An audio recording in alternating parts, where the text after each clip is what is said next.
പരിശുദ്ധാത്മാവായ ദൈവമേ, ഞങ്ങളിൽ വന്ന് നിറഞ്ഞ് ദൈവസ്നേഹം കൊണ്ട് അങ്ങ് ഞങ്ങളുടെ ഹൃദയത്തെ നിറയ്ക്കണമേ. പരിശുദ്ധാത്മാവായ ദൈവമേ, ദൈവവചനം കേൾക്കുവാൻ ഞങ്ങളുടെ കാതുകളെയും ഹൃദയത്തെയും അങ്ങ് ഒരുക്കണമേ. ഒരിക്കൽ കൂടി കരമുളയത്തെ സ്വതന്ത്രമായി ശ്രദ്ധിച്ചേ.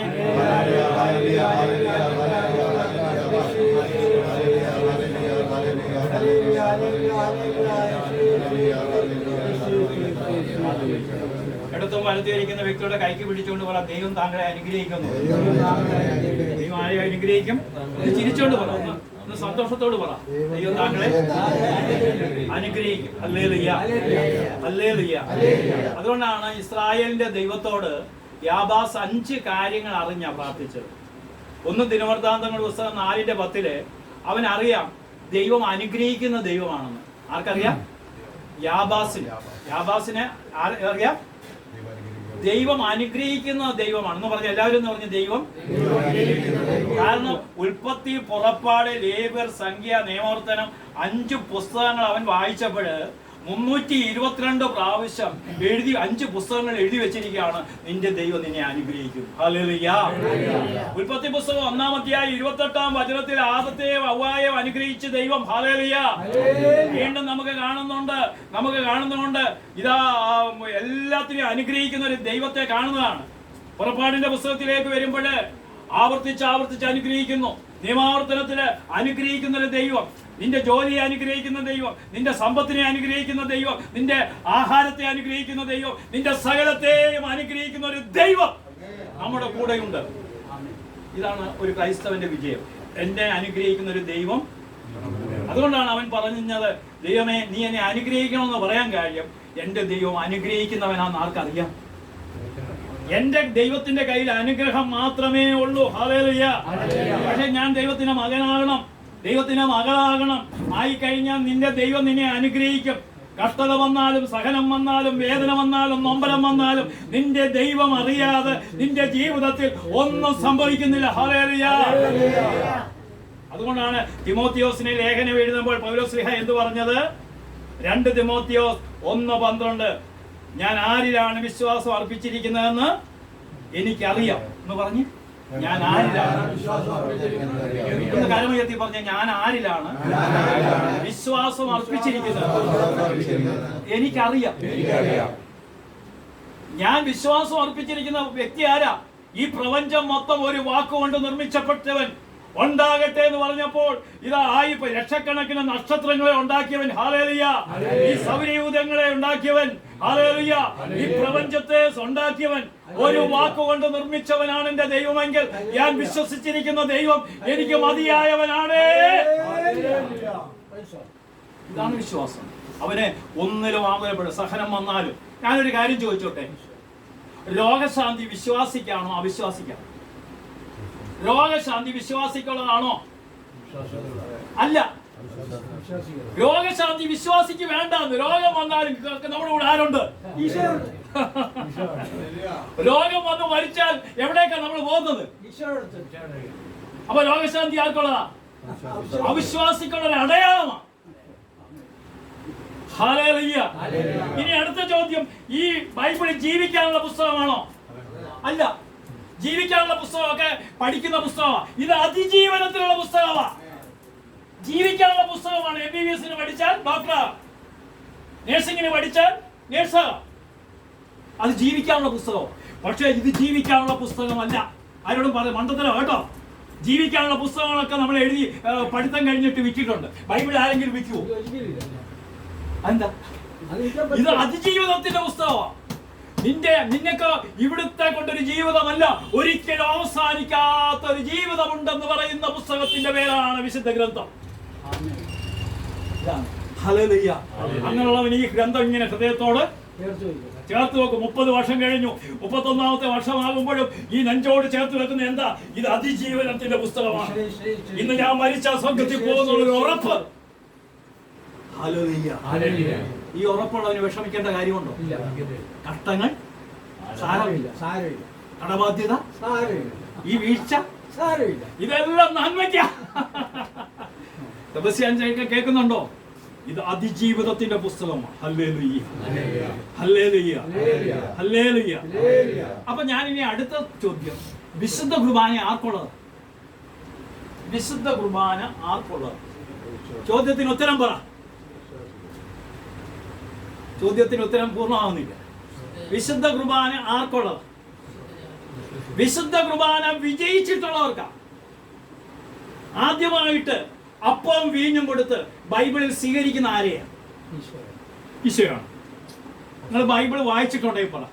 അപ്പവും വീഞ്ഞും കൊടുത്ത്, സിനിച്ച അപ്പവും വീഞ്ഞും കൊടുത്ത് ആരെയാണ് ആദ്യം സ്വീകരിക്കുന്നത്? അബ്രഹാമിനെ. എപ്പോ എന്താ സ്വീകരിക്കാൻ കാര്യം? 5 രാജാക്കന്മാരെ തോൽപ്പിച്ചു, സ്വന്തം സഹോദരനെ ലോത്തിനെയും കുടുംബത്തെയും രക്ഷിച്ചു. 5 രാജാക്കന്മാരെ തോൽപ്പിച്ച് വിജയിച്ചു വന്ന അബ്രഹാമിനെ ഉൽപ്പത്തി 14:18 മെൽക്കിസദേക്ക് എന്ന് പറയുന്ന പുരോഹിതൻ അബ്രഹാമിനെ അപ്പവും വീഞ്ഞും കൊടുത്ത് സ്വീകരിക്കുക. ഉറക്കെ ഒന്ന് വായിച്ചേ സിന്നിച്ച.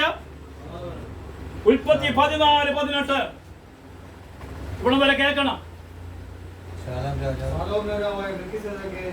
സാലോൻ രാജാവായ മെൽക്കിസദേക്ക് അപ്പവും വീഞ്ഞും കൊണ്ടുവന്നു. കണ്ടോ ഇങ്ങനെ കൊണ്ടുവന്നു. ഇതിന്റെ പ്രതീകം എന്താ? ഇത് വിശുദ്ധ കുർബാനയുടെ ഒരു പ്രാരംഭം കാണിക്കുക. അന്ന് കുർബാനയില്ല എങ്കിലും അപ്പവും വീഞ്ഞും കൊണ്ടുവന്നിട്ട് ആരെ സ്വീകരിക്കുക? അബ്രഹാം എന്ത് ചെയ്തു? അബ്രഹാം 5 രാജാക്കന്മാരെ തോൽപ്പിച്ചു, സ്വന്തം സഹോദരനെ രക്ഷിച്ചു. 14 അധ്യായം ലോത്തിനെ രക്ഷിക്കുന്ന ഹെഡിങ് എങ്ങനെയാണോ ബ്രദറെ? 14 അധ്യായത്തിന്റെ ഹെഡിങ് വായിച്ചേ. ലോത്തിനെ രക്ഷിക്കുന്നു. 5 രാജാക്കന്മാരെ പരാജയപ്പെടുത്തി തിരിച്ചു വന്നപ്പോൾ ഏത് രാജാവ്? വാചകം വായിച്ചേ. 14:18 ഉറക്കെ വായിച്ചേ. ജെറുസലേം. സാലേം എന്നാണ് പറയുന്നത് ഇന്നത്തെ. ജെറുസലേം രാജാവായ മെൽക്കിസദേക്ക് അപ്പവും വീഞ്ഞും കൊണ്ടുവന്നു. ആരും കൊണ്ടുവന്നു? അപ്പോ വിശുദ്ധ കുർബാന ആർക്കുള്ളതാ? വിജയിച്ചിട്ടുള്ളവർക്ക്, സാത്താന്റെ മേൽ വിജയം വരിച്ചവർക്ക്, ആകുലതയുടെ മേൽ വിജയം വരിച്ചവർക്ക്, നിരാശയുടെ മേൽ വിജയം വരിച്ചവർക്ക്, മനസ്സിൽ ഉത്കണ്ഠ ഇല്ലാത്തവനുള്ളതാണ് വിശുദ്ധ കുർബാന. അടുത്തിരിക്കുന്ന വ്യക്തിയുള്ളതാണ് ഉത്കണ്ഠ ഇല്ലാത്തവനുള്ളതാണ്. വിശുദ്ധ കുർബാന സ്വീകരിച്ചിട്ടും വിളിക്കുക, വേറെ കാര്യം നടക്കുമോ? ഇങ്ങനെയുള്ളവനാണോ? വിജയം വരിച്ചവനുള്ളതാണ്. പറഞ്ഞേ, വിജയം വരിച്ചുള്ളവനാണ്. ഉറക്കെ പറഞ്ഞേ. അപ്പോ വിശുദ്ധ കുർബാന സ്വീകരിച്ചാൽ ഞാൻ എന്തിനാ വിജയം? ശത്രുവിന്റെ മേൽ, സാത്താൻ എന്റെ മേൽ അധികാരമില്ലെന്ന് ഉണ്ടോ? ലോകത്തിന് എന്റെ മേൽ അധികാരമുണ്ടോ? ഒരു അച്ഛന് ക്യാൻസറാ. അച്ഛന്റെ ഡോറിൽ എഴുതി വരിക്കുക ക്യാൻസർ, യെസ്, എന്നിട്ട് എഴുതി വരിക്കുക സോ വാട്ട്. അതിനെന്താ പ്രശ്നം? ഹാർട്ടിന് തകരാറ്, അതിനെന്താ പ്രശ്നം? എന്റെ കൂടെ ആരുണ്ട്? ഇങ്ങനെ പറയുന്നവന്റെ പേരാണ് വിശ്വാസി. ഇവനുള്ളവന്റെ ഇതാണ് വിശുദ്ധ. പിടി കിട്ടിയോ? അപ്പോൾ സോദരൻ രാജാവ് എന്ത് വായിച്ചേ? ഉറക്കെ വായിച്ചേ. അത്യുന്നതനായ ദൈവത്തിന്റെ അവൻ ആരാ? അപ്പൊ മെൽക്കിസദേക്കിന്റെ ക്രമപ്രകാരമാണ് ഇന്നത്തെ പൗരോഹിത്യം. പറഞ്ഞേ, മെൽക്കിസദേക്കിന്റെ ക്രമപ്രകാരമാണ് ഇന്ന് കത്തോലിക്ക പൗരോഹിത്യം. അതുകൊണ്ടാണ് അവൻ അത്യുന്നതനായ ദൈവത്തിന്റെ ചാനലിരുന്ന് ബിഷപ്പിന്റെ കുറ്റവും സഭയുടെ കുറ്റവും മറ്റുള്ളവരുടെ കുറ്റവും പറയുന്നവനല്ല വൈദികൻ. ഫിന്നിപ്പുണ്ടാക്കുന്നവനല്ല വൈദികൻ. മനസ്സിലായോ? ഫിന്നിപ്പുണ്ടാക്കുന്നവനല്ല വൈദികൻ. അവൻ അത്യുന്നതനായ ദൈവത്തിന്റെ പുരോഹിതനാണ്. ഈ പൗരോഹിത്യത്തെ കുറിച്ച് മനസ്സിലാക്കാത്തതുകൊണ്ട് ഇന്ന് പുരോഹിതന്മാര് അവരുടെ വില മനസ്സിലാക്കുന്നില്ല. കഴിഞ്ഞ ദിവസം ഞാനൊരു പുരോഹിതനോട് പറഞ്ഞു, അച്ഛന്റെ വില മനസ്സിലാക്കണം. എന്താണ് അത്യുന്നതനായ ദൈവത്തിന്? ആരാണ് എന്ന് പറഞ്ഞ അത്യുന്നതൻ എന്ന് പറഞ്ഞാൽ ഇതിനേക്കാൾ കൂടി ഒരു പദമുണ്ടോ? അത്യുന്നതം എന്ന് പറഞ്ഞാൽ എന്താ? ഏറ്റവും ഉന്നതം.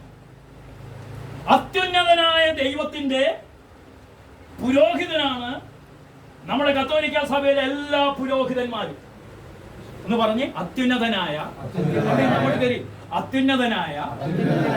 ദൈവത്തിന്റെ പുരോഹിതന്മാരാണ് കത്തോലിക്ക സഭയിലെ എല്ലാ പുരോഹിതന്മാരും. നിസ്സാരമാണോ? അത്യുന്നതനാരാ? വാക്കുകൊണ്ട് മൊത്തം. അപ്പൊ ഈ പുരോഹിതൻ പറയുവാണ് എന്താ? അതുകൊണ്ടാണ് ഒരു ഗോതമ്പപ്പത്തെ എടുത്തിട്ട് പറയുകയാണ് ഇത് കർത്താവിന്റെ ശരീരമായി മാറട്ടെ എന്നൊരു കത്തോലിക്ക വൈദ്യൻ പറഞ്ഞു കഴിയുമ്പോൾ എന്താ തീരുന്നു? അതാ നമ്മൾ ഭക്ഷിക്കുന്നത്. ആ വീഞ്ഞിനോട് പറയേ രക്തമാകട്ടെ. ഇത് പറഞ്ഞു കഴിയുമ്പോൾ അപ്പൊ ഇതൊരു നിസ്സാരമാണോ? പൗരോഹിത്യ വിളി ഒരു നിസ്സാര വിളിയാണോ? ഇത് മനസ്സിലാക്കാതെ പ്രവർത്തിക്കരുത്. ഇത് മനസ്സിലാക്കാതെ പ്രവർത്തിക്കുമ്പോഴാണ് സംഘടനകളും പ്രശ്നങ്ങളും എല്ലാം ഇന്ന് സാത്താൻ ഇന്ന് സഭയിൽ നുഴഞ്ഞു കയറിയിരിക്കുക. ഒരച്ഛനായിരുന്നു ഇങ്ങനെ പിന്നെ തലശ്ശേരി പാമ്പ്ലാനി പിതാവിന്റെ കുറ്റം മാത്രമേ പറയാനുള്ളൂ.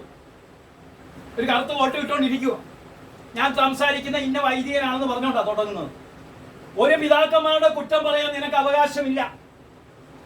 പ്രിയ സാധനങ്ങൾ, ഒരു വൈദികൻ അവൻ കൈ കഴുകി വിശ്വാസ പ്രമാണം ചെല്ലും മലങ്കരയിലാണെങ്കിൽ കൈ കഴുകും. എല്ലായിടത്തും ഉണ്ട്.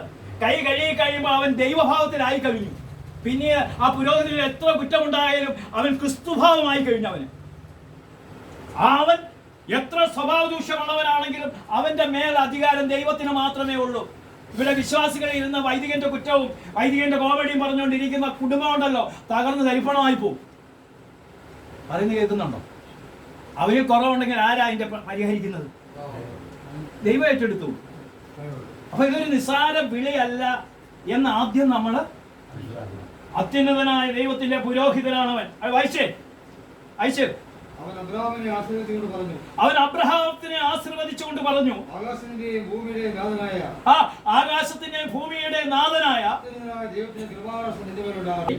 ഭൂമിയുടെയും ദൈവമായ അത്യുന്നതനായ ദൈവത്തിന്റെ കൃപാകടാക്ഷം സഹോദരാ നിങ്ങൾക്കുണ്ടാകട്ടെ എന്ന് പറഞ്ഞു. ഒരാളോട് പറ, ഒരാളോട് പറ. ആകാശത്തിന്റെയും ഭൂമിയുടെയും സൃഷ്ടാവായ ദൈവത്തിന്റെ കൃപാകടാക്ഷം സഹോദര. ഒരാളോട് ഉദാഹരണത്തിന് നമ്മുടെ പരമേശ്വരൻ ചേട്ടൻ സെബാസ്റ്റ്യൻ ചേട്ടനോട് പറയുക എന്ന് പറഞ്ഞ് അത്യുന്നതനായ ഒന്ന് പറഞ്ഞ് പിടിച്ച് അത്യുന്നതനായ ഇങ്ങോട്ട് പിടിച്ചു അത്യുന്നതനായ ദൈവത്തിന്റെ സെബാസ്റ്റ്യൻ ചേട്ടന്റെ മുഖത്ത് നോക്കി പറ കൃപാകടാക്ഷം താങ്കൾക്ക് ഉണ്ടാകട്ടെ. ബാക്കിയുള്ളവർ ആമേൻ പറഞ്ഞേ.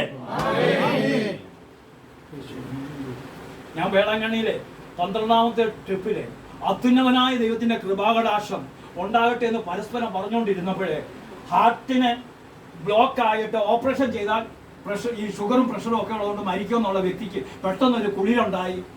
അന്ന് സൗഖ്യപ്പെട്ടതാ. പിന്നീട് ഡോക്ടർ ചോദിക്കുമ്പോൾ വാൽവിന് തടസ്സമില്ല. എപ്പോഴാണ് സംഭവിച്ചത്? വചനം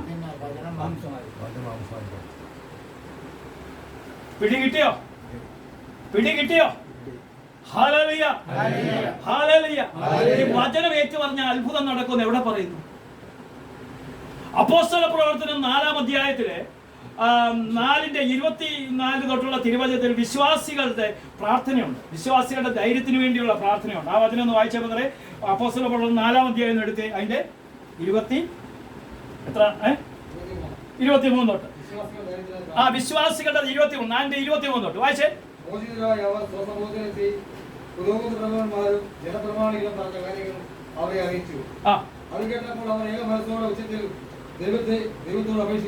അവർ ഏക മനസ്സോടെ അപേക്ഷിച്ചു.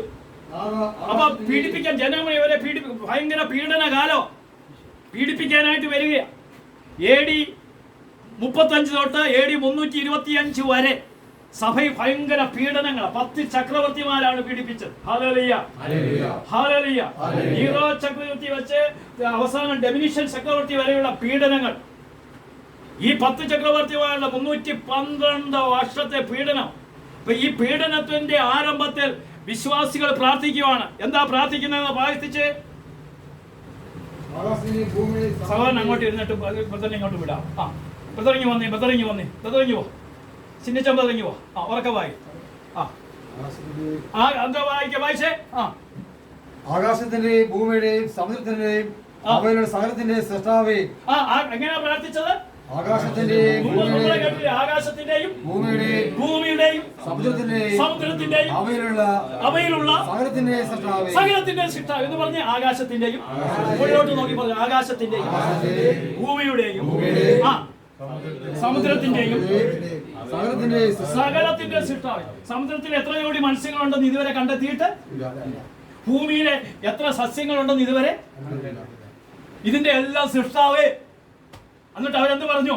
ഞങ്ങളുടെ പിതാവും അവിടുത്തെ ദാസനുമായ ദാവീദിന്റെ അതിരത്തിലൂടെ പരിശുദ്ധാത്മാവ് മുഖേന അവിടുത്തെ ഇപ്രകാരം ഞങ്ങളുടെ പിതാവായ ദാവീദിന്റെ അതിരത്തിൽ കൂടി ഇങ്ങനെ പരിശുദ്ധാത്മാവ് മുഖേന അവിടുത്തെ ഇപ്രകാരം സങ്കീർത്തനത്തിൽ കൂടി ഇപ്രകാരം സംസാരിച്ചിട്ടുണ്ട്. വിജാതിയ രോഷാകുലരായതെന്തിന്? അപ്പൊ ഇത് ഏത് സങ്കീർത്തനമാ? ഇത് ഏത് സങ്കീർത്തനമാ? വിജാതിക രോഷാകുലരായത് എന്തിന് എന്ന് ദാവീദ് പറഞ്ഞ സങ്കീർത്തനം ഏതാ? രണ്ടാം സങ്കീർത്തനം. ഇപ്പൊ രണ്ടാം സങ്കീർത്തനം ഒന്ന് എടുത്ത് ആ പറഞ്ഞിരിക്കുന്ന കാര്യമാണോ എന്ന് നോക്കിക്കേ. അപ്പൊ അത് വായിച്ചിട്ട് മതി, ഇത് വായിച്ചിട്ട് ആ ഭാഗം ഒന്ന് വായിച്ചിട്ട് മതി. ആ അപ്പോസ്തല പ്രവർത്തനം വായിച്ചിട്ട് രണ്ടാം സങ്കീർത്തനം എടുത്താൽ മതി. ആ വിജാതിക രോഷാകുലരായത് എന്തിന്? വായിച്ചേ. വിഭാവനം ചെയ്യുന്നത് എന്തിന്? ഉറക്കെ വായിച്ച സിനിച്ച. അഭിഷിക്തനുമെതിരായി രാജാക്കന്മാർ അണിനിരക്കുകയും അധികാരികൾ ഒരുമിച്ച് കൂടുകയും ചെയ്തു. അവിടുത്തെ അഭിഷേകം ചെയ്ത് അവിടുത്തെ പരിശുദ്ധദാസനായ യേശുവിനെതിരെ ഹെരോദസും പന്തിയോസ് പീലാത്തോസും. അപ്പൊ ഇത് എവിടെ പറഞ്ഞിരിക്കുന്ന ഈ ആരംഭത്തിൽ പറഞ്ഞിരിക്കുന്ന സങ്കീർത്തനം 2 പറഞ്ഞിട്ടുണ്ടോ നോക്കിക്കേ. സങ്കീർത്തനം 2 എന്താ പറയുന്നത്? വായിച്ചേ. സങ്കീർത്തനം 2 വായിച്ചേ. കർത്താവിന്റെ അഭിഷിക്തൻ ജനങ്ങൾ വിളകെ പറയുന്നത് എന്തിന്? അത് പറഞ്ഞോണ്ടിരിക്കുക തുടങ്ങിയത് ഇപ്പോൾ. ജനങ്ങൾ എന്തിന് വ്യക്തമായി കൂടാലോ നടത്തുന്നു. കർത്താവിനും അവിടുത്തെ അഭിഷിക്തനെതിരെ ഭൂമിയിലെ രാജാക്കന്മാർ അണിനിരക്കുന്നു. അപ്പൊ ഈ വചനം പറഞ്ഞുകൊണ്ടാണ് അവര് പ്രാർത്ഥിച്ചത്. കണ്ടോ? അങ്ങനെ പ്രാർത്ഥിച്ചപ്പോൾ എന്ത് സംഭവിച്ചു? അപ്പൊ ഈ രണ്ടാം സങ്കീർത്തനം പറഞ്ഞ് ആദിമ സഭയിലെ വിശ്വാസികൾ പ്രാർത്ഥിച്ചു. ഈ പ്രാർത്ഥന കഴിഞ്ഞപ്പോൾ എന്ത് സംഭവിച്ചു? അപ്പോസ്തല പ്രവർത്തനം 4:31. എന്താ സംഭവിച്ചത്? പ്രാർത്ഥന കഴിഞ്ഞപ്പോൾ അവർ സമ്മേളനത്തിന് സ്ഥലം കുലുങ്ങി. അവരെല്ലാവരും പ്രാർത്ഥന കഴിഞ്ഞപ്പോൾ നമ്മൾ സമ്മേളിച്ചിരുന്ന ഭവനം, ജോസിയുടെ ഭവനം ഒന്ന് കുലുങ്ങി. കുലുങ്ങി കഴിഞ്ഞപ്പോ എന്തുണ്ടായി? അവരെല്ലാവരും പരിശുദ്ധാത്മാവ് നിറഞ്ഞു. പറയുന്ന വ്യക്തി മാത്രമേ പരിശുദ്ധാത്മാവ് നിറയാനുള്ളൂ. പലയിടത്തും എല്ലാവരും ഈ പരിശുദ്ധാത്മാവ് നിറഞ്ഞു കഴിഞ്ഞാൽ പിന്നെ നമുക്ക് പ്രാർത്ഥന നിർത്താൻ തോന്നത്തില്ല. ഈ കൂട്ടായ്മയൊക്കെ നിർത്താൻ തോന്നുന്ന എന്താ? പരിശുദ്ധാത്മാവുള്ളവൻ ഈ കൂട്ടായ്മ എപ്പോഴും നടത്തണമെന്നാണ്. മനസ്സിലായോ? ഈ പരിശുദ്ധാത്മാവ് ഇല്ലാത്തവൻ പറയും ഇതിന്റെ ഒന്നും ആവശ്യം. നമുക്ക് ഓണകാലമായിട്ട് ഇങ്ങനെ കുറെ കുട്ടിയടിക്കും. ഓണം എങ്ങനെയാണ്? നിങ്ങളെ പരിശുദ്ധാത്മാവ് നിറഞ്ഞു പ്രാർത്ഥിച്ചാലേ ഓണമായിട്ട് നടത്താൻ ദൈവം അനുവദിക്കത്തുള്ളൂ. അല്ലെങ്കിൽ വീണ്ടും വെള്ളപ്പൊക്കം വന്ന് എല്ലാം കൂടെ നശിച്ച് നിങ്ങളൊരു 10 പേര് മുഴങ്ങാൽ മുടക്കിയാൽ ഓണത്തിന് മഴ പെയ്യത്തില്ല. നിങ്ങളെ പരിശുദ്ധാത്മാവ് നിറയാതെ ചായയും കാപ്പിയും കുടിച്ചു പോയി കഴിഞ്ഞാൽ ഒന്നും കേൾക്കുന്നുണ്ടോ? ഇന്ന് ഭവനങ്ങളിൽ പരിശുദ്ധാത്മാവ് നിറയുന്ന പ്രാർത്ഥനയില്ല. ഹല്ലേലൂയ. അപ്പോൾ വചനം പറഞ്ഞു പ്രാർത്ഥിച്ചാൽ എന്ത് സംഭവിക്കും? അടുത്തിരിക്കുന്ന വ്യക്തിയോട് പറ, വചനം പറഞ്ഞു പ്രാർത്ഥിച്ച പരിശുദ്ധാത്മാവ് ശക്തിയോട് കൈക്ക് പിടിച്ചോട് പറ. മത്തായിച്ചനോട് പറ. മത്തായിച്ചാന്ന് പറ.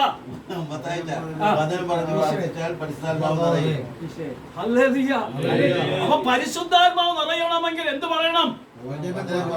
അപ്പൊ രണ്ടാം സങ്കീർത്തനം പറഞ്ഞു പ്രാർത്ഥിച്ചപ്പോൾ അവർ സമ്മേളിച്ചിരുന്ന സ്ഥലം കുലുങ്ങി. അവരെല്ലാവരും പരിശുദ്ധാത്മാവ് കൊണ്ട് നിറഞ്ഞു. ആത്മാവ് നിറഞ്ഞു കഴിഞ്ഞാൽ പിന്നെ ഭയമുണ്ടോ? നമുക്ക് ആരെങ്കിലും ഭയപ്പെടേണ്ട കാര്യമുണ്ടോ? നമുക്ക് ബെത്തലിനെയും RSSനെ അന്നിനെ ഭയപ്പെടുന്നവനല്ല ക്രിസ്ത്യാനി. പരിശുദ്ധാത്മാവ് ഉള്ളവന് ഭയമില്ലെന്ന്. പരിശുദ്ധാത്മാവ് ഇല്ലാത്തവൻ എന്താ? തൊട്ടതിനും പിടിച്ചതിനും അല്ല. പരിശുദ്ധാത്മാവുള്ള ഒരു വ്യക്തി 6 മാസത്തിന് മുമ്പ് അവിടെ ജാർഖണ്ഡിലെ വചനം പറയാൻ പോകും. അപ്പൊ ആളുകളെല്ലാം കൂടെ പറഞ്ഞു എന്നെ കൊല്ലുമെന്ന് പറഞ്ഞു. കൊല്ലുമെന്ന് പറഞ്ഞു നിങ്ങൾ എന്നെ കൊന്നോ? ഞാൻ 3-ാം ദിവസം എന്നെ കൊന്നു പറഞ്ഞു. അവര് പറഞ്ഞു ഇവന് വട്ടാന്ന് പറഞ്ഞു. ചട്ടിയിട്ട ചക്ക. അവർക്കറിയത്തില്ലല്ലോ ഇവന്റെ ശക്തി. നിങ്ങൾ എന്നെ കൊന്നാൽ ഞാൻ 3-ാം ദിവസം എഴുന്നേക്കുമെന്ന്. RSSന് ഇതൊക്കെ വലുത് അറിയാം. നമ്മളെ ദൈവം ആരാണെന്ന് ഇവർ അറിയാമെങ്കിൽ അവർക്ക് അനുതാപം ഉണ്ടാവത്തില്ലയോ? അതുകൊണ്ട് നമുക്ക് ഇവരെ ഭയപ്പെടേണ്ട കാര്യമുണ്ടോ? ഭയപ്പെടുന്ന എന്താ? ഈ ലോകത്തിൽ കുറെ കൂടെ ഒക്കെ ജീവിക്കണമെന്ന് ആഗ്രഹമുള്ളതുകൊണ്ടാണ്. കണ്ടോ? നമുക്ക് നമ്മളെ അതുകൊണ്ടാണ് ഇത് ജീവിതത്തിലുള്ള പുസ്തകമല്ല, അതിജീവിതത്തിനുള്ള. ഇനി മേല് പറയരുത് കേട്ടോ, എല്ലാവരും കേട്ടോ? മോശം പറഞ്ഞു. എന്റെ അടുക്കൽ ഒരു മേൽശാന്തി വിളിച്ചു പറഞ്ഞു, ഇത് അതിജീവനത്തിന്റെ പുസ്തകമല്ലേ, അതുകൊണ്ടാണ് ഞാൻ ബൈബിൾ വായിക്കുന്നത്. അവരുടെ പുസ്തകങ്ങളൊക്കെ ജീവിക്കാനുള്ള ഇത് അതിജീവിതം. ഇത് നിസ്സാര പുസ്തകമാണോ? അല്ല, അല്ല. അപ്പൊ അബ്രഹാം യുദ്ധം ചെയ്ത് വിജയിച്ചിട്ട് വന്നപ്പോൾ എന്താ സംഭവിച്ചത്? ഉൽപ്പത്തി 18, 14, 15 വചനത്തിലേക്ക് നമ്മൾ വരിക. 15-ാമത്തെ വചനം, 16-ാമത്തെ വചനം. അപ്പൊ എന്താ വചനം പറയാം? അത്യുന്നതനായ ദൈവത്തിന്റെ കൃപാകടാക്ഷം. മൽക്കീസേദെക്ക് പറയാം, അത്യുന്നതനായ ദൈവത്തിന്റെ കൃപാകടാക്ഷം നിനക്കും നിന്റെ നിനക്കുണ്ടാകട്ടെ. നമ്മൾ പ്രാർത്ഥിക്കുമ്പോൾ പറയണം, പ്രാർത്ഥനയൊക്കെ കഴിഞ്ഞു കഴിയുമ്പോൾ മക്കളെയൊക്കെ വിളിച്ചിട്ട് പറയണം, അത്യുന്നതനായ ദൈവത്തിന്റെ കൃപാകടാക്ഷം നിനക്ക്. ഇപ്പൊ ഞാൻ പരമേശ്വരൻ ചേട്ടൻ എന്ന് പറയാം, അത്യുന്നതനായ ദൈവത്തിന്റെ കൃപാകടാക്ഷം പരമേശ്വരൻ ചേട്ടൻ ഉണ്ടാകട്ടെ എന്ന് പറയുന്ന നിമിഷം തൊട്ട് പരമേശ്വരൻ ചേട്ടൻ ഉണ്ടായി കഴിഞ്ഞു. ഒരു ഹല്ലേലൂയ പറഞ്ഞേ. അത്യുന്നതനായ ദൈവത്തിന്റെ കൃപാകടാക്ഷം ഉള്ളതുകൊണ്ടാണ് തങ്കച്ചായൻ ഇവിടെ വന്നത്. ഹല്ലേലൂയ. അപ്പൊ ഇവിടെ എന്താണ് വചനം പറയുന്നത്? വായിച്ചേ, ബാക്കി വായിച്ചേ.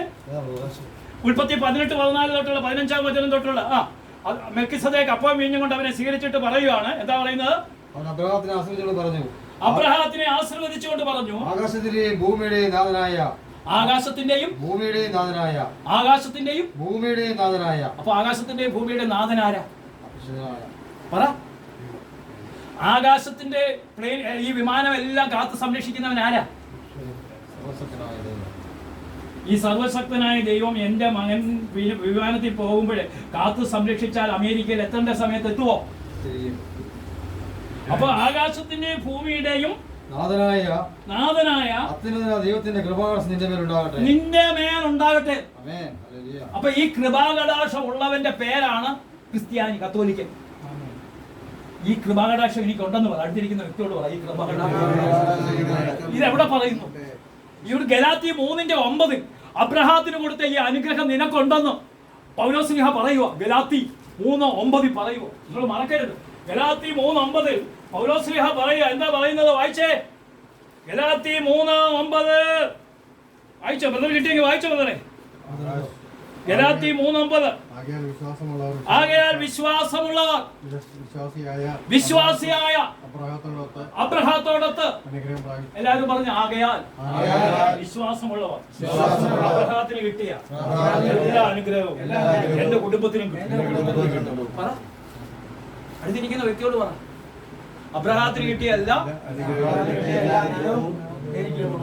ഒറ്റ കാര്യം, എന്ത് വേണം? ഞാൻ ആരിലാണ് വിശ്വാസം അർപ്പിച്ചിരിക്കുന്നത് എനിക്ക് അറിയാം. കർത്താവായ യേശുക്രിസ്തുവിൽ. അതുകൊണ്ട് അവനറിയാം. ഇവിടെ നമ്മളെ മാമോദിസ മുഖ്യ ആരില്ലേലും ദൈവത്തിന് അറിയാം. ദൈവത്തിന്റെ ആത്മാവ് എന്നിലുണ്ട്. ഇവിടെ എങ്ങനെ അടക്കിയാലും ആശ്വാസം എത്തിപ്പോകും. ഇവിടെ എങ്ങനെ അടക്കിയാലും ആത്മാവ് ഇവിടെ പോകും. എന്റെ ഈശോ ഞാൻ അവിടെ നോക്കിയിരിക്കുവല്ലേ. വിശ്വാസം, ഇതാണ് വിശ്വാസം. കണ്ടോ കണ്ടോ? ഇവിടെ തടസ്സങ്ങൾ പറഞ്ഞാലും തടസ്സം പറയാത്തവൻ അവിടെ ഉണ്ട്. എന്റെ കൂടെ നോക്കിയിരിപ്പുണ്ട്. നീ പോരാന്നാണ് പറഞ്ഞത്. അതിന്റെ ഒരു കാര്യം 6-7 വർഷത്തിന് മുമ്പ് എന്റെ ഈ കാല് തളർന്നു. പിടിച്ചു പള്ളിയിൽ പോകാൻ നേരത്തെ എണ്ണീറ്റ് കുട്ടി താഴെ പോയി.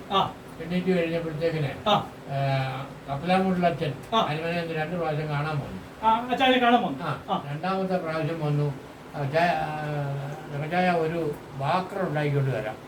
ഞാൻ പറഞ്ഞു വേണ്ടെന്ന് പറഞ്ഞു. അതെന്നാന്ന് ചോദിച്ചു. എന്റെ തമ്പുരാൻ എന്നെ എണ്ണീപ്പിക്കുമെന്ന് പറഞ്ഞു. അത് അച്ഛന് വലിയ ഇതോന്നായി. അച്ഛന്റെ അമ്മ അല്പം പഠിച്ചപ്പോ ഞാനും ജോസി എല്ലാവരും കൂടെ ഈ സിനിജിനും ഞങ്ങളെല്ലാം കൂടെ അവിടെ അയൽപ്പുറത്തിരുന്നു. ചെന്ന ഉടനെ അച്ഛൻ ഓടി വന്നെ കെട്ടിപ്പിടിച്ചു പറഞ്ഞു, മറ്റു അച്ഛന്മാരോട് ഇതൊരു വിശ്വാസിയാ, ഇതാണ് വിശ്വാസി. വാക്കർ കൊണ്ട് വരാന്ന് പറയുമ്പോ വേണ്ട, എന്നെ തമ്പുരാൻ എണ്ണിപ്പിക്കുന്നു. അപ്പൊ തങ്കച്ചാനെ കാണാൻ ഞാൻ ഒരു 8 മാസത്തിന് മുമ്പ് അവിടെ വന്നില്ലേ? അപ്പൊ പലരും പറഞ്ഞു ഇനി തങ്കച്ചാനൊന്നും പ്രാർത്ഥനയ്ക്കൊന്നും വരത്തില്ല. ഓർമ്മയില്ല, ഓർമ്മയും കൂർമ്മയൊക്കെ. ഞാൻ തങ്കച്ചാനോട് പറഞ്ഞു വീണ്ടും നമ്മൾ ഒരുമിച്ച് കൂടും. അച്ഛനെ കഴിഞ്ഞ മാസത്തിൽ അപ്പൊ അച്ഛൻ അതിലൂടെ കേട്ടോ, ഇതൊന്ന് കേട്ടോ. അപ്പൊ ഞാനൊന്ന് പറഞ്ഞു തന്ന വചനം എന്തോ പറഞ്ഞു തന്നത്? എന്റെ ശരീരവും എന്റെ ശരീരവും മനസ്സും ആത്മാവും ഈശോയ്ക്ക് ഞാൻ സമർപ്പിക്കുന്നു. അങ്ങനെ സമർപ്പിച്ചപ്പോ ഇവൻ ഇപ്പൊ നടന്നോ ഇവിടെ വന്നു. കരമടിച്ച് ദൈവത്തെ ഒന്ന് മാറ്റപ്പെടുത്തി. ഈയിടെ കൈനയിൽ ഇവിടെ ഇത്രക്കയില്ലേ പിടിച്ച ഇത് പിടിക്കും ഒരു ചവട കൊണ്ടാണ്. അപ്പൊ ഞങ്ങളെല്ലാം കൂടെ ആ വീട്ടിൽ വൈകിട്ട് ചെന്നപ്പോ ഒത്തിരി അച്ഛന്മാരുണ്ട്. അപ്പൊ ആ വീട്ടിൽ ഒരു അച്ഛനുണ്ട്. അപ്പൊ ഈ ഒത്തിരി അച്ഛന്മാരുണ്ട്. ഈ കപിലാമൂട്ടിലെ അച്ഛനെ കണ്ടിട്ട് പഴയതിനൊക്കെ മാറ്റം വന്നു. അച്ഛനോട് അപ്പച്ചായോ ഞാൻ പറഞ്ഞു എന്നെ മറന്നു പോയോ? ഞാൻ കപിലാമൂട്ടിലെ അച്ഛനാ. ഞാൻ മറക്കുവോ? അച്ഛന്മാരുടെ കേട്ടോ ഞാൻ മറക്കുവോ? എന്നെ വാക്കർക്ക് കൊണ്ടുവന്ന ആളല്ലേ. അത് കഴിഞ്ഞ് ഞാൻ അകത്തോട്ട് കയറിയപ്പോ രണ്ടച്ഛന്മാരൊന്നും ഓഫീസിലില്ല, കൂടെ ചെല്ലാൻ ആരുമില്ല. ഞാനും കയറി അങ്ങ് ചെയ്തു. അതുവരെ കാത്തു നിന്നു. പള്ളിയിലോട്ട് ഞാൻ പോവാ. ശരിയാ ഇതാണ് വിശ്വാസാഹ്യം കേട്ടോ. അപ്പൊ ഇതാണ് ഞാൻ വിശ്വാസം അർപ്പിച്ചിരിക്കുന്ന ദൈവം ആരാണെന്ന് എനിക്കറിയാം. എന്തുകൊണ്ടാണ് നമുക്ക് പിന്നെ അനുഗ്രഹം ലഭിക്കാത്തതിന്റെ കാരണം എന്താണ്? ഈ ആധുനിക സമൂഹത്തിന് അംഗീകാരം ലഭിക്കാത്തതിന്റെ കാര്യം നമുക്ക് വന്നിരിക്കുന്ന പത്രോസിന് ഈ ഇതിനകത്ത് 6 അപജയങ്ങളുണ്ട്. അത് മൊത്തം പറയാൻ സാധിക്കും. പത്രോസിന്റെ ജീവിതത്തിൽ പരിശുദ്ധാത്മാവ് നിറയുന്നതിന് മുമ്പുണ്ടായ 6 അപജയങ്ങൾ നമുക്കും ഇപ്പോഴുണ്ട്. ആദ്യം മാർപ്പാപ്പായ്ക്ക് ഈ പരിശുദ്ധാത്മാവ് നിറയുന്നതിന് മുമ്പ് അവന് 6 അപജയങ്ങൾ ഉണ്ടായിരുന്നു. അതിൽ 1-2 അപജയങ്ങൾ നമുക്ക് നോക്കാം.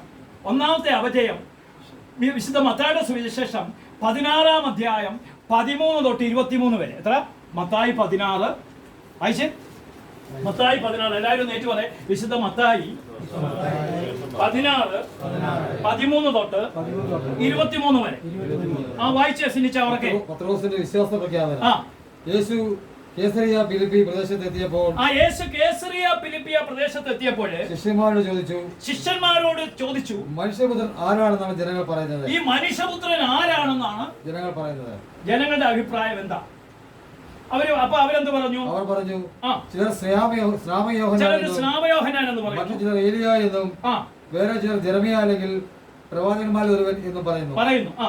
അവൻ അവരോട് ചോദിച്ചു, എന്നാൽ ഞാൻ ആരാണെന്നാണ് നിങ്ങൾ പറയുന്നത്? നിങ്ങൾക്ക് ഞാൻ ആരാണ്? ഇന്നും കർത്താവ് ചോദിക്കുന്നത് സിന്നിച്ച, ബിജു സഹോദര, മത്തായി ചേട്ടാ, ബാബു ചേട്ടാ, ജെയിംസ് ചേട്ടാ, സെബാസ്റ്റ്യൻ ചേട്ടാ, പരമേശ്വരൻ ചേട്ടാ, നിങ്ങൾക്ക് ഞാൻ ആരാണ്? അപ്പോൾ ജീവിക്കുന്ന ദൈവത്തിന്റെ പുത്രനായ ക്രിസ്തുവാണെന്ന് ആര് പറഞ്ഞു? ആദ്യത്തെ മാർപ്പാപ്പ പറഞ്ഞത് വളരെ ശരിയല്ലോ. വായിച്ചേ. അപ്പൊ ശിമയോൻ പത്രോസിന് 8 അനുഗ്രഹങ്ങളാണ് കൊടുക്കുന്നത്. എത്ര അനുഗ്രഹങ്ങളാണ് കൊടുക്കുന്നത്? അപ്പൊ ശിമയോൻ പത്രോസിനോട് യേശു എന്ന് പറഞ്ഞു? യേശു അവനോട് പറഞ്ഞു, യോനായുടെ പുത്രനായ ശിമയോനെ, നീ ആരാണ്? അപ്പൊ എന്നിൽ യേശു ഉണ്ടെങ്കിൽ ഞാൻ ആരാ? യേശു ക്രിസ്തു എന്റെ ഉള്ളിൽ ഉണ്ടെങ്കിൽ ആരാ? ഞാൻ കൊട്ടില്ല കഴിയുന്നെങ്കിൽ ഞാൻ ആരാ? അൽഫോൻസാമ 2 കിലോമീറ്ററിന് അപ്പുറത്ത് ഒരിടത്തോട്ടും പോയിട്ടില്ല. വിശുദ്ധ നാട് കണ്ടിട്ടില്ല. അമേരിക്ക പോയിട്ടില്ല. റഷ്യയിൽ പോയിട്ടില്ല. പക്ഷെ അവിടെ സഹനങ്ങളെ കൃപയായിട്ട് കണ്ടപ്പോൾ ഭാരത സഭയുടെ ആദ്യത്തെ വിശുദ്ധയായി. മനസ്സിലായോ? അപ്പൊ നീ ഭാഗ്യവാനാ. യേശു ക്രിസ്തു എന്റെ കൂടെ ഉണ്ടെങ്കിൽ നീ ആരാ? ഈ ബൈബിൾ തുറക്കാൻ നിനക്ക് കഴിയുന്നെങ്കിൽ നീ ആരാ? ക്രിസ്ത്യാനികളുടെ വീട്ടിൽ എന്താ ബൈബിൾ തുറക്കത്തില്ല. ഉള്ള ചാനലുകളും കൂടുതൽ ചാനലുകളും ടെലിവിഷനും കണ്ടുകൊണ്ട് ഇങ്ങനെ ഇരിക്കും. ഞങ്ങൾ രാത്രി പോകുമ്പോഴേ ഒരു വീട്ടിലും പ്രാർത്ഥനയില്ല. എല്ലാം കത്തോലിക്കിന്റെ വീടാ. ഒന്നാം മനോരമ ചാനലിനും മറ്റേ ചാനലിനും കണ്ടുകൊണ്ടിരിക്കും. എന്തെങ്കിലും ഗുണമുണ്ടോ? ഒരു ഗുണവുമില്ല. ഞാൻ ഇന്ന് ഒരു വീട്ടിൽ ഒരു രോഗിയെ കാണേണ്ടിയിരുന്നു. ക്യാൻസറോ എന്നപ്പോഴത്തേന് അവന്റെ കൊച്ചുമോന് ഒരു മലയാള സിനിമ വെച്ചുകൊണ്ടിരിക്കുക. അവന് പിടി. ഇവനും കണ്ടോണ്ട് ആസ്വദിച്ചോണ്ടിരിക്കുക. അപ്പൊ ശ്രദ്ധിക്കുക. അപ്പൊ ഇതൊക്കെ കാണണ്ടെന്നല്ല, ഇതൊക്കെ കാണേണ്ട സമയത്ത് നല്ലതാണെങ്കിൽ കാണണം. ചീത്തയൊന്നും ഇന്ന് കാണാൻ കൊള്ളുന്ന ഏതെങ്കിലും സിനിമ ഉണ്ടോ? ഏതെങ്കിലും ഉണ്ടോ? ഇന്ന് ടെലിവിഷൻ തുറന്ന ഏതെങ്കിലും നല്ല വാർത്ത ഉണ്ടോ? നിങ്ങൾ പറ. ആരെങ്കിലും ഉയർന്നു വന്നാൽ അവനെ കാലെ പിടിച്ച് താഴെ ഇടേണ്ട എല്ലാ കാര്യങ്ങളും ഉണ്ടാക്കാൻ വേണ്ടി ഓരോരുത്തരങ്ങ് ഇറങ്ങി തിരിച്ചിരിക്കുക. പെണ്ണുങ്ങൾ പെണ്ണുങ്ങളുടെ രീതിയിൽ, ആണുങ്ങൾ ആണുങ്ങളുടെ രീതിയിൽ. അതുകൊണ്ട് ഇതൊക്കെ കാണാതിരുന്നാൽ നിന്റെ കുടുംബം രക്ഷപ്പെടും എന്ന് കൽപ്പിക്കണം. ഞാൻ ഒരിക്കലും ഈ ചാനലിലൊന്നും ഇടത്തില്ല. വെക്കുവാണെങ്കിൽ ശാലമോ ഗുഡ്നസ് വല്ലതും വെക്കുവാണെങ്കിൽ രാവിലെ 3.5 മണിക്കൂർ വെക്കുവാണെങ്കിൽ അത് മാത്രം വെക്കും. അപ്പൊ ഇതൊക്കെ കണ്ടിട്ട് നിന്റെ കുടുംബം രക്ഷപ്പെടുന്നുണ്ടോ പ്രിയരെ? Hallelujah, hallelujah. അപ്പൊ ഇവിടെ എന്താ വചനം പറയുന്നത്? അവനോട് പറഞ്ഞ നീ ഭാഗ്യവാനാണ്. ഇത് മനുഷ്യൻ മാംസരക്തം പറഞ്ഞ മനുഷ്യനൊന്നും അല്ല വെളിപ്പെടുത്തിയത്, ഇത് സ്വർഗസ്ഥനായ. അപ്പൊ രണ്ടാമത്തെ അംഗീകാരമായി. ഇനി മൂന്നാമത്തെ അംഗീകാരം. ഞാൻ നിന്നോട് പറയുന്നു നീ പത്രോസാണ്, നീ പാറമേൽ എന്റെ. നാലാമത്തെ അംഗീകാരം നീ പാറമേൽ എന്ത് ഭാഗ്യം? നീ പാറയാണ്, ഈ പാറമേൽ എന്റെ സഭ, എന്റെ കത്തോലിക്ക സഭ. അപ്പൊ പാറമേൽ പണിത സഭയായതുകൊണ്ട് സഭ തകരുമോ? സഭ തകരുമോ? അനേകം വിശ്വാസത്യാഗം ഉണ്ടാവും. അവസാന കാലം കത്തോലിക്ക സഭ രണ്ടായി പിളരും. മാർപ്പാപ്പയുടെ കൂടെ ഒരു ഭാഗവും കുറെ പേരും മാറും. അതൊക്കെ ഈ ലോകത്തിൽ സംഭവിക്കേണ്ട കാര്യമാണ്. പക്ഷെ അടിയുറച്ച് നീ നിൽക്കണം, അല്ലാത്തവനെല്ലാം വീണ്. വലിയ വിശ്വാസത്യാഗം ഉണ്ടാകാൻ പോവുക. സുഖസൗകര്യങ്ങളുടെ പുറകെ പോകുന്ന വൈദികരൊക്കെ അതിന്റെ പുറകെ പോകും. സഹനത്തിൽ പിടിച്ചു നിൽക്കുന്നവൻ മാത്രമേ. ഈ കാലഘട്ടത്തിന്റെ പ്രത്യേകത എന്താ? അവിടെ ഒരു അടയാളം വെച്ചിട്ട് വെളിപാട് 6:2 വായിച്ചേ. ഈ കാലഘട്ടത്തിന്റെ പ്രത്യേകത എന്താണെന്ന് വെളിപാട് 6:2 പറയുക. വെളിപാട് 6:2 വായിച്ചേ. ഞാനൊരു വെള്ളക്കുതിരയെ കണ്ടു. അതിന്റെ പുറത്ത് വില്ലുമായിരിക്കുന്ന ഒരുവൻ അവനൊരു കിരീടം നൽകപ്പെട്ടു. വിജയത്തിൽ നിന്ന് വിജയത്തിലേക്ക് അവൻ ജയത്രാത്രായി. മൂന്നാമത്തെ വായിച്ചേ. രണ്ടാമത്തെ മുദ്ര തുറന്നപ്പോൾ 3 കേട്ടോ. വെളിപാട് 6:3. രണ്ടാമത്തെ മുദ്ര തുറന്നപ്പോൾ രണ്ടാമത്തെ ജീവി വരിക എന്ന് പറയുന്നത് കേട്ടു. അപ്പോൾ തീക്കലിന്റെ നിറമുള്ള മറ്റൊരു കുതിര കടന്നു വന്നു. യോഹന്നാൻ കാണുക. ഇങ്ങോട്ട് നോക്കേ. തീക്കലിന്റെ നിറമുള്ള ഒരു കുതിരയെ കണ്ടു. ആ കുതിരയുടെ പ്രത്യേകത എന്താ? മനുഷ്യർ പരസ്പരം ഹിംസിക്കുമാർ. മനുഷ്യൻ പരസ്പരം കൊല്ലാൻ ഇന്ന് കറക്റ്റ് നടക്കുന്നുണ്ടോ? പരസ്പരം ഹിംസിക്കാനും സമാധാനം എടുത്തു കളയാൻ കുതിരപ്പുറത്തിരുന്നവൻ അധികാരം നൽകപ്പെട്ടു. കുടുംബങ്ങളിലൊന്നും സമാധാനമില്ലെന്ന്. ഒരു 100 കുടുംബം എടുത്ത ഒരു കുടുംബത്തിന് വേണമെങ്കിൽ സമാധാനം കിട്ടിയെങ്കിലായി. ഒരു കുടുംബത്തിനും എന്തില്ല? സമാധാനം കളയുന്ന ഒരു കുതിരയെ ഇറക്കി വിട്ടു. ആ കാലഘട്ടത്തിലാണ് നമ്മൾ ജീവിക്കുന്നത്. മനസ്സിലാക്കിക്കൊണ്ട് വേണം ബൈബിൾ വചനം കേൾക്കാൻ. ഹല്ലേലൂയ. ആർക്കും പണമുണ്ടെങ്കിൽ ഭർത്താവിനെ അംഗീകരിക്കും, പണമുണ്ടെങ്കിൽ ഭാര്യ അംഗീകരിക്കും, മക്കൾക്ക് പണമുണ്ടെങ്കിൽ മക്കൾ അംഗീകരിക്കും. അങ്ങനെ പണമില്ലെങ്കിൽ വെറും പിണമാക്കുന്ന ദൈവവചനത്തിനൊന്നും വലിയ കാര്യമില്ലാത്ത കാലഘട്ടമാണിന്ന്. ശരിയാണോ പറഞ്ഞത്? വചനം പറയുക, ഭൂമിയിൽ നിന്ന് സമാധാനം എന്നേക്കുമായി എടുത്തു മാറ്റി വന്നു. നടക്കുന്നോ? ഇനി അങ്ങോട്ടും ഇങ്ങോട്ടും മനുഷ്യൻ കൊല്ലുവന്നു. Hallelujah, hallelujah. ഒരു മനുഷ്യൻ പാവം പിടിച്ച ഒരു മനുഷ്യൻ, അയാള് ലക്ഷക്കണക്കിന് ആളുകളുമായിട്ട് യാത്ര ചെയ്യും. അയാൾക്ക് വേണ്ടി നിങ്ങൾ പ്രാർത്ഥിച്ച് അയാൾ പോയാൽ പിന്നെ ഇന്ത്യയുടെ ഭാവി പോയി. ഒരു മനുഷ്യൻ നടക്കുക, അയാളുടെ പോയ ഇന്ത്യയുടെ ഭാവി. അദ്ദേഹത്തിന്റെ ജീവന് വേണ്ടി നിങ്ങൾ പ്രാർത്ഥിക്കണേ. ഹല്ലേലൂയ. പേര് പറയുന്നില്ല, മനസ്സിലായല്ലോ ആരാണ്? ഹല്ലേലൂയ. അപ്പൊ പ്രിയ സഹോദരങ്ങളെ, സമാധാനത്തിന്റെ ഇടം ഇന്നില്ല. കുടുംബങ്ങളിൽ സമാധാനമുണ്ടോ? വീടുണ്ട്, കാറുണ്ട്, സമാധാനമുണ്ടോ? ഇന്നലെ രാവിലെ ഒരാൾ വിളിച്ചിട്ട് പറയാ, ബന്ധവേ 3 മക്കള് ജർമ്മനിയിലാണ്, 3 മക്കളും ഇതാ വിവാഹം കഴിച്ചിട്ടില്ല. മൂത്ത പെണ്ണിന് 55 വയസ്സ്, ഇളവന് 50 വയസ്സ്, 45 വയസ്സ്. കേരളത്തില് 6 കോടി രൂപയുടെ വീട്, ജർമ്മനിയിൽ 10 കോടി രൂപയുടെ വീട്. പക്ഷേ എയർ കണ്ടീഷൻ മുറി കിടക്കുമ്പോഴും സമാധാനം ഇഷ്ടം പോലെ ഉണ്ട്. പക്ഷേ ഭർത്താവ് വെള്ളമടിച്ച് പൂക്കുറ്റിയായിട്ട് കിടക്കുക. വെള്ളമടിക്കാൻ ഇഷ്ടം പോലെ പൈസ ഉണ്ട്. സമാധാനമുണ്ടോ സഹോദര? പ്രിയ സഹോദരങ്ങളെ, സമാധാനത്തിന്റെ അപ്പൊ ഇവിടെ നമ്മൾ കേൾക്കുകയാണ്. പത്രോസിനോട് പറയുകയാണ്, പത്രോസിനോട് കൊടുക്കുന്ന അംഗീകാരമാണ്, നീ എന്റെ സഭയെ പണി. 4ാമത്തെ അംഗീകാരം 5. അതായത് സുവിശേഷത്തിലേക്ക് വന്നേ. 5ാമത്തെ അംഗീകാരം എന്താണ്? പത്രോസേ, നീ പാറയാവുന്ന പാറമേൽ എന്റെ സഭയെ നീ പണി. നീ ഭൂമിയിൽ നഗര കവാടങ്ങൾ. 6ാമത്തെ അംഗീകാരം, നഗര കവാടങ്ങൾ അതിനെതിരെ പ്രബലപ്പെടുകയില്ല. നിനക്ക് താക്കോൽ തന്നിരിക്കുന്നു. നീ ഭൂമിയെ കെട്ടുന്നതല്ല സ്വർഗത്തിലും കെട്ടപ്പെടും. നീ ഭൂമിയിൽ അടിക്കുന്നതല്ല സ്വർഗ്ഗത്തിൽ അടിക്കപ്പെട്ടിരിക്കുന്നു. ഈ 8 അനുഗ്രഹങ്ങൾ അംഗീകാരം ആർക്ക് കൊടുത്തോ? അംഗീകാരം ആർക്ക് കിട്ടി? തുടർന്ന് വായിച്ചേ. അനന്തരം അവൻ താൻ ക്രിസ്തുവാണെന്ന് ആരോട് പറയുന്നു?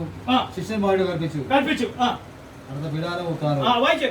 അപ്പോൾ മുതൽ യേശു തനിക്ക് അപ്പൊ ഞാൻ ഇത് ഈ അംഗീകാരങ്ങൾ 8 എണ്ണം പറഞ്ഞു കഴിഞ്ഞപ്പോൾ ഇവനെ നീ ഭാഗ്യവാനെന്നൊക്കെ പറഞ്ഞു. ഈ താക്കോലെല്ലാം സ്വർഗരാജ്യത്തിന്റെ താക്കോലെല്ലാം നിനക്ക് ഞാൻ തന്നിരിക്കുന്നൊക്കെ പറഞ്ഞു. അപ്പൊ ഈശോ പറഞ്ഞു, ഇതൊക്കെ നിനക്ക് തന്നെങ്കിലും ഞാൻ ബലിയായി തീരേണ്ടവനാണ്. ഞാൻ ആരാണ്? സഹനത്തെ കുറിച്ച് പറഞ്ഞു. എന്ത് പറഞ്ഞു? കഷ്ടപ്പാടുകൾ, സഹനങ്ങളെ കുറിച്ച് പറഞ്ഞു. Hallelujah, hallelujah. ആടുകൾ ചിതറപ്പെട്ടു പോകും, എനിക്ക് വലിയ സഹനമുണ്ട് എന്നുള്ള കാര്യങ്ങൾ പറഞ്ഞപ്പോൾ എന്ത് പറഞ്ഞു? വായിച്ചേ. പത്രോസ് എന്ത് പറഞ്ഞു? വായിച്ചേ.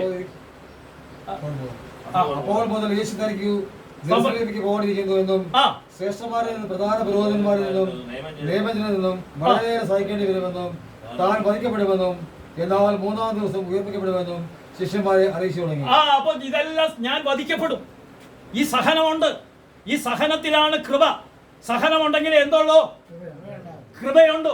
അപ്പൊ ഈ വിവരം പറഞ്ഞപ്പോൾ അംഗീകാരത്തിന്റെ മതിമറന്ന് നിൽക്കുന്ന പത്രോസ് പറഞ്ഞു, ഇത് നിന്നിൽ സംഭവിക്കാതെ. അപ്പോൾ യേശു അവനെ എന്ത് വിളിച്ചു? സാത്താനെ.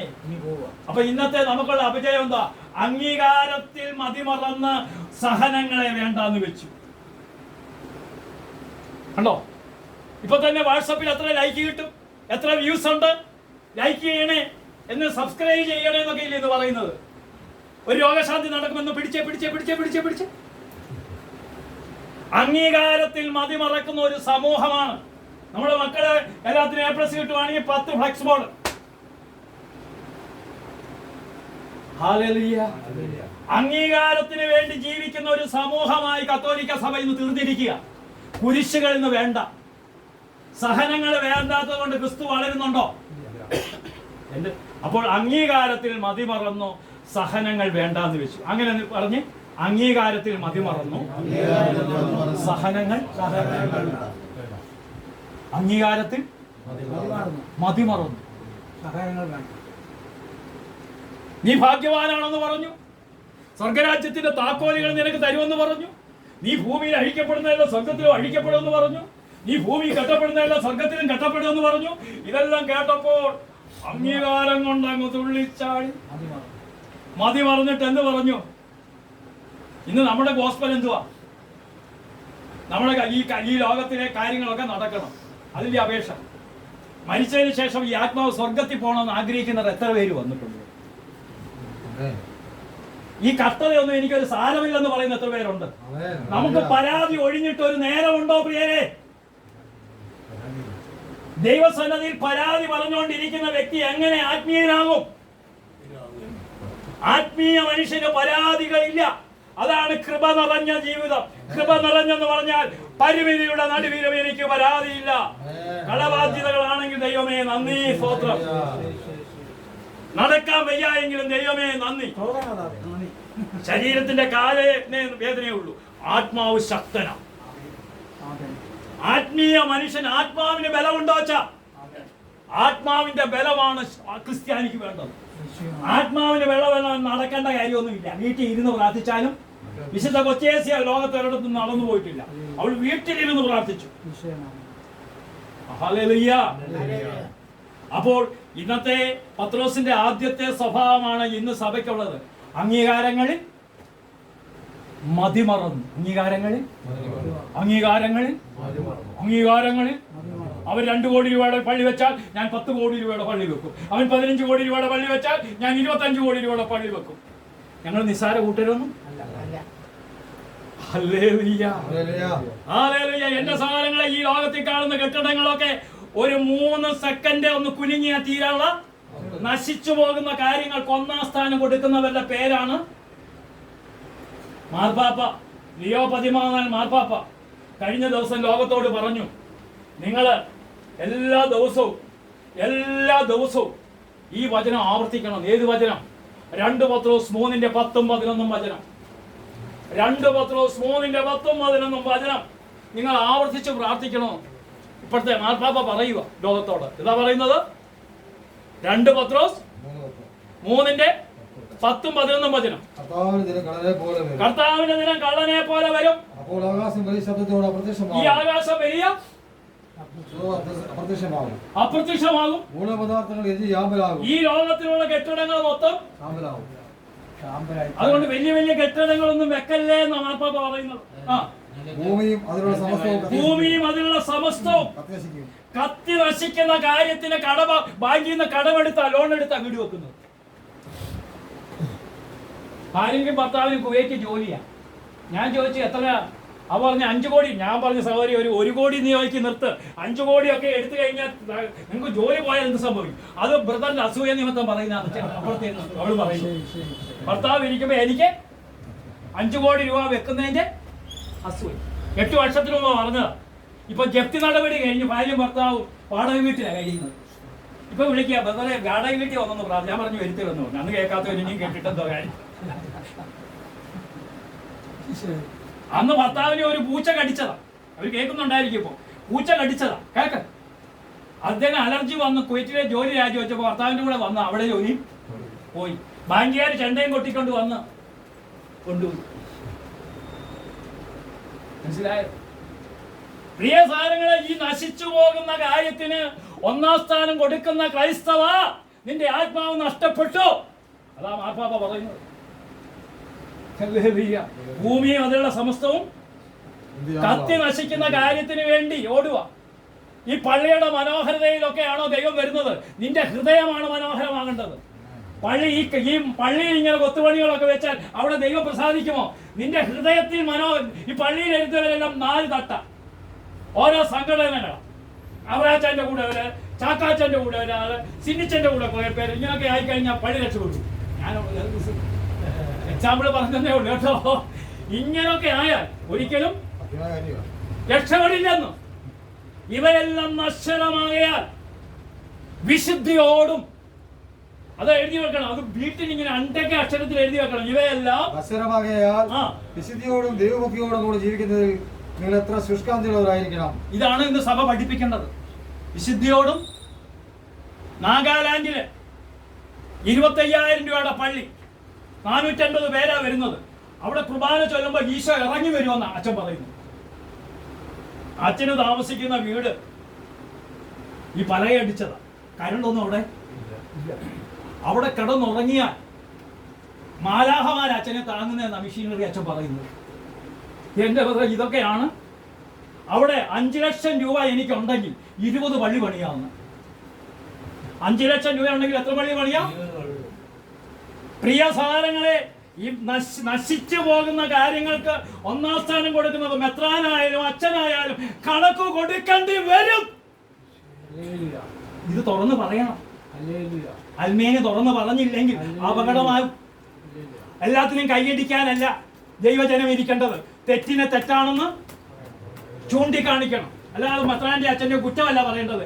ഇത് തെറ്റാണെന്ന് പറയാനുള്ള ആർജവം നിനക്ക്.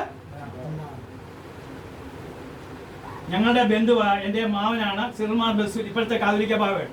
അദ്ദേഹം എന്നോട് പറഞ്ഞ, മോനെ നീ വചനപ്രഘോഷകനാണ്, തെറ്റിനെ തെറ്റായിട്ട് നീ പറയണം, ആര് കാണിച്ചാൽ. തെറ്റ് തെറ്റാണോ? ആണോ? അപ്പൊ ഇവയെല്ലാം എന്താണ്? അപ്പൊ നമ്മൾ എന്തിനാണ് ഈ ലോകത്തിന്റെ അംഗീകാരത്തിന് വേണ്ടിയാണ്? ഒരിക്കലെ ഒരാൾ വിളിച്ചു പറയുക, ബദറേ അപ്പുറത്തെ ഓർത്തഡോക്സുകാരന്റെ പള്ളിയേക്കാൾ വലിയ പള്ളിയാ ഞങ്ങൾ പണിതത് കേട്ടോ, അവനൊക്കെ ഇപ്പൊ തലകുനിച്ച് പോവുക. ഞാൻ പറഞ്ഞു അവനൊന്നും തലകുനിക്കത്തില്ല, നീയാ തലകുനിക്കുന്നു. അതിനൊക്കെ വലിയ പള്ളിയാണ് ഞങ്ങൾ. ഇവിടെയാണ് കർത്താവ് സംപ്രീതനാവുന്നത്. ഇവിടെയാണോ കർത്താവ് സംപ്രീതനാണോ? പറ, നിങ്ങൾ പറ. അപ്പൊ ഇവയെല്ലാം നശ്വരമാകയാൽ വിശുദ്ധിയോടും ദൈവഭക്തിയോടും കൂടെ ജീവിക്കണം. അപ്പൊ ഒന്നാമത്തെ കാര്യം എന്താ?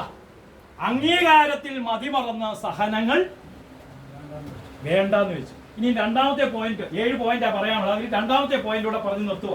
2ാമത്തെ പോയിന്റ് ആണ് മത്തായിയുടെ സുവിശേഷം 17-ാം അധ്യായം. അവിടെ എന്താ നടക്കുന്നത്? മറുമല അല്ലെങ്കിൽ താബോർ മലയിലേക്ക് 3 ശിഷ്യന്മാരെ കൂടെ കൊണ്ടുപോവുക. വായിച്ച ചിന്തിച്ച ഉറക്കെ പറഞ്ഞു 17:1 തൊട്ടുള്ള വചനം.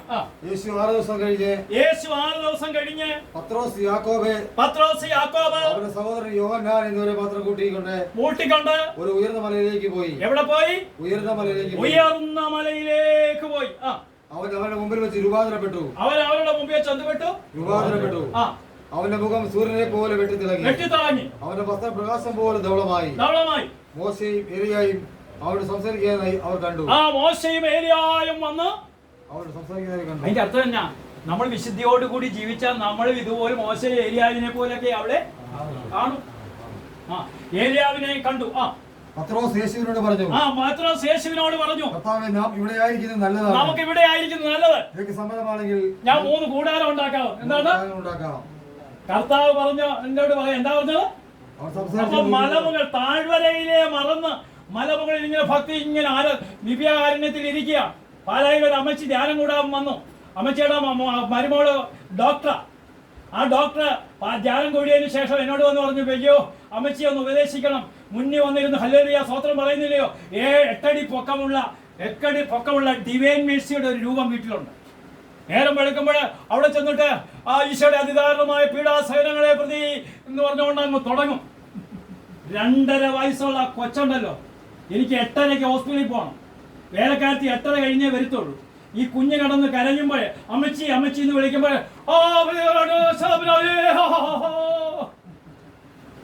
മലമുകളിലെ വിശ്വാസം, താഴ്വരകൾ വേണ്ട. പള്ളി വിശുദ്ധ കുർബാന കഴിഞ്ഞ് തങ്കച്ചേനോട് ചോദിക്കണം, ഞാൻ എന്ത് ചെയ്തു തരണം? ചോദിക്കുന്നുണ്ടോ? ജോസിയോട് ചോദിക്കണം, എങ്ങനെ ചിന്തിച്ച കടബാധ്യത വല്ലതും ഉണ്ടോ? ഞാനായിട്ട് വല്ല പൈസ തരണോ? ഇതിന്റെ പേരാണ് ക്രിസ്ത്യാനി. മലമുകളിൽ ഇങ്ങനെ പ്രാർത്ഥിക്കാൻ ഇങ്ങനെ വലിയ ഇഷ്ടമാണ് നമുക്ക്. താഴ്വരയിൽ കിടക്കുന്ന 18 വർഷമായി കൂനിയായ വല്യമ്മ അവിടെ ഉണ്ട്. 38 വർഷമായി തളർന്നു കിടക്കുന്ന രോഗിയുണ്ട് ബെത്സയിദ കൊലക്കരയിൽ. ശതാധിപന്റെ ഭൃത്യനുണ്ട്. ഹല്ലേലൂയ. ഇതാ കുഴിമാടത്തിൽ മരിച്ചു കിടക്കുന്ന ലാസറുണ്ട്. അങ്ങനെ അനേകര് താഴ്വരയിലുണ്ട്. ഇന്ന് മലമുകളിലെ വിശ്വാസം മതി. ഇങ്ങനെ പ്രാർത്ഥിച്ചിരിക്കുക. പ്രാർത്ഥിക്കുന്ന മനുഷ്യൻ പ്രവർത്തിക്കുന്നുണ്ടോ? ക്രിസ്ത്യാനി നീ പ്രവർത്തിച്ചാൽ നിന്റെ ഇടവകയിൽ ഒരു ദരിദ്രരും എവിടെ പറയും? ഈ കൂട്ടായ്മ എന്താണെന്നാ പറയുന്നത്? അപ്പോസ്തല പ്രവർത്തനം 4:32 എടുത്ത് വായിക്കണം. മലമുകളിലെ വിശ്വാസമാണോ നമുക്ക് വേണ്ടത്? താഴ്വരയിലേക്ക് ഇറങ്ങണോ? താഴ്വരയിലേക്ക് ഇറങ്ങിയാലേ ബാബുച്ചാനെ കാണാനൊക്കത്തുള്ളൂ. താഴ്വരയിലേക്ക് ഇറങ്ങിയാലേ പരമേശ്വരൻ ചേട്ടനെ കാണാൻ, താഴ്വരയിലേക്ക് ഇറങ്ങിയാലേ സെബാസ്റ്റ്യൻ ചേട്ടനെ കാണാൻ. ഇന്ന് മലമുകളിൽ ഇരുന്ന് ഇവിടെ ഇങ്ങനെ പ്രാർത്ഥിച്ചുകൊണ്ടിരുന്നാ മതി. മറ്റുള്ളവന്റെ കാര്യമൊന്നും എനിക്ക് സ്വന്തം കാര്യം, അവന്റെ കഷ്ടതകളൊന്നും എനിക്കറിയണ്ട. അപ്പൊ ഇവിടെ എന്താ പറയുന്നത്? വിശ്വാസികൾ. അപ്പോസ്തല പ്രവർത്തനം 4:32 എന്താ പറയുന്നത്? പ്രാർത്ഥന കഴിഞ്ഞപ്പോൾ 4:32 വിശ്വാസികൾ. അതിന്റെ എഡിങ് എന്തുവാ? കൂട്ടായ്മ എന്താണെന്ന് പറയുന്നത്. വിശ്വാസികൾ സമൂഹം ഒരു ഹൃദയവും ഒരു ആത്മാവുമായിരുന്നു. അപ്പോൾ ചിന്നിച്ചന്റെ ഹൃദയവും തങ്കച്ചായന്റെ ഹൃദയവും ഒന്നാണോ? ഒന്നാകണം. ജോസി, വീഴ്ചയൊക്കെ വീണു അല്ലെങ്കിൽ കടയൊക്കെ എങ്ങനെ പോകുന്നു? ഞങ്ങളായിട്ട് വല്ല തുണി കൊണ്ട് തയ്പ്പിക്കേണ്ടതുണ്ടോ? ചോദിക്കാറുണ്ടോ? അമ്മ എങ്ങനെയുണ്ട്? വേദനയുണ്ടോ എന്ന് ചോദിക്കാറുണ്ടോ നിങ്ങൾ? ഞാൻ ഈ ഹോട്ടലിലൊക്കെ കയറുമ്പോൾ അവരോട് ചോദിക്കും, സുഖമാണോ സഹോദര? അന്നപൂർണ്ണയിൽ കയറുമ്പോൾ അവരെ ഓടി വരും. അവർക്ക് എല്ലാവരോടെല്ലാം ചോദിക്കും, സഹോദരൻ അങ്ങനെ കൽക്കട്ടയിൽ അടുത്ത ആഴ്ച പോവുക. അപ്പോൾ നമ്മൾ അവരുമായി സംസാരിച്ചു. എന്തെങ്കിലും കൈ കൂടുതലുണ്ടെങ്കിൽ അവരുടെ കൊടുത്തിട്ട് പറയും, ആരും അറിയണ്ടെന്ന് പറയും. ചെയ്യാറുണ്ടോ നിങ്ങൾ? വിശ്വാസികളുടെ സമൂഹം ഒരു ഹൃദയവും ഒരു ആത്മാവുമായിരുന്നു.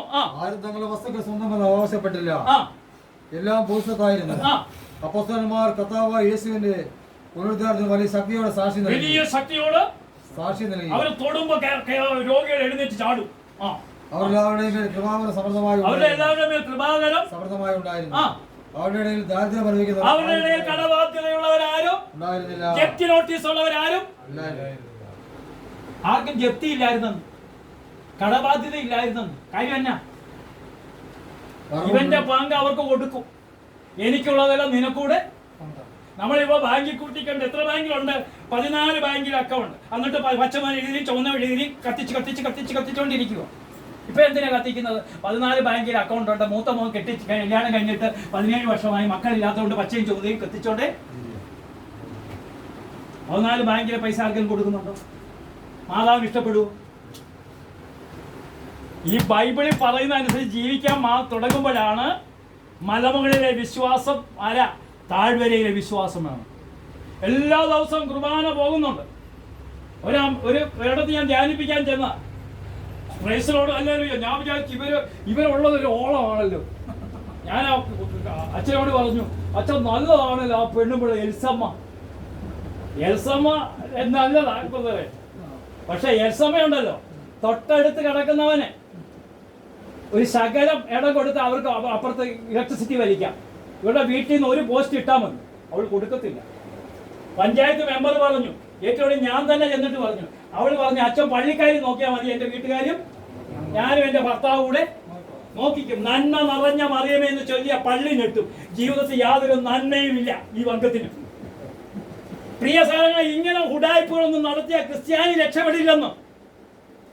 നിന്റെ ജീവിതം മറ്റുള്ളവർക്ക് നീ ദാരിദ്ര്യം. ഇതാണ് ദൈവം ഈ കെട്ടിടങ്ങളിലൊന്നുമല്ല വസിക്കുന്നത്. അവരെന്റെ വേദന എന്റെ വേദനയാണെന്ന് പറയുന്നിടത്താണ് ദൈവം വസിക്കുന്നത്. അതിന്റെ പേരാണ് കരുണ. അതാണ് കരുണ. കരുണ അല്ലെങ്കിൽ ലൂക്കാസ് സുവിശേഷത്തിൽ അത് എഴുതി വെക്കണ്ട. അവനെ കണ്ടു, മനസ്സലിഞ്ഞു, അടുത്ത് ചെന്നു എന്നൊന്നും എഴുതി വെക്കേണ്ട കാര്യമുണ്ടോ? എനിക്കുള്ളതല്ല നിനക്കൂടെ ഉള്ളതാ. അടുത്തിരിക്കുന്ന വ്യക്തിയുള്ളതാ. എനിക്കുള്ളതല്ല പറയാൻ എളുപ്പോ. അതുകൊണ്ട് മലമുകളിലെ വിശ്വാസമായിരുന്നു പത്രോസ്. അവിടെ നമുക്ക് 3 കൂടാരങ്ങൾ ഉണ്ടാക്കിക്കൊണ്ട് ഇങ്ങനെ പ്രാർത്ഥിക്കാം, ഹല്ലേലൂയ ഹോശാന, ഹല്ലേലൂയ ഹോശാന. അപ്പുറത്തിരിക്കുന്ന ചാക്കോച്ചനെ കുറിച്ച് യാതൊരു വിചാരവും ഇല്ല. അതുകൊണ്ട് നമുക്ക് ചാടി എഴുന്നേറ്റ് ഒന്ന് സ്തുതിച്ച് പ്രാർത്ഥിക്കാം. Hallelujah hallelujah. നിങ്ങളെ പ്രാർത്ഥിച്ചൊന്നിരിക്കും. ഹല്ലേലൂയ. യേശുവേ ആരാധന, ആരാധന, മഹത്വം, മഹത്വം, മഹത്വം, മഹത്വം. എല്ലാ മക്കളും സ്തുതിച്ചേട്ടെ. ഹല്ലേലൂയ. യേശുവേ നന്ദി, യേശുവേ ആരാധന, ആരാധന, ആരാധന. Hallelujah hallelujah hallelujah. യേശുവേ അനുഗ്രഹിക്കുന്നു. ഹല്ലേലൂയ. യേശുവേ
മാറിപ്പോട്ടെ. എല്ലാ വേദനകളും മാറിപ്പോട്ടെ.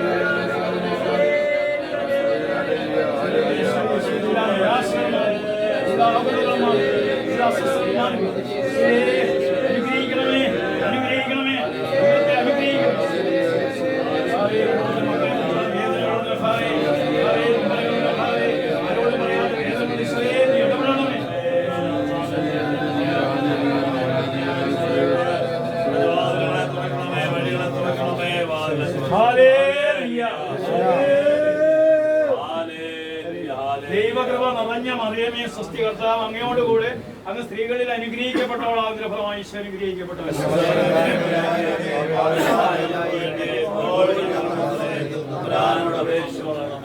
പിതാവിന്റെയും പുത്രന്റെയും പരിശുദ്ധാത്മാവിന്റെ നാമത്തിൽ ഈശോ വിശ്വസിയായിരിക്കട്ടെ.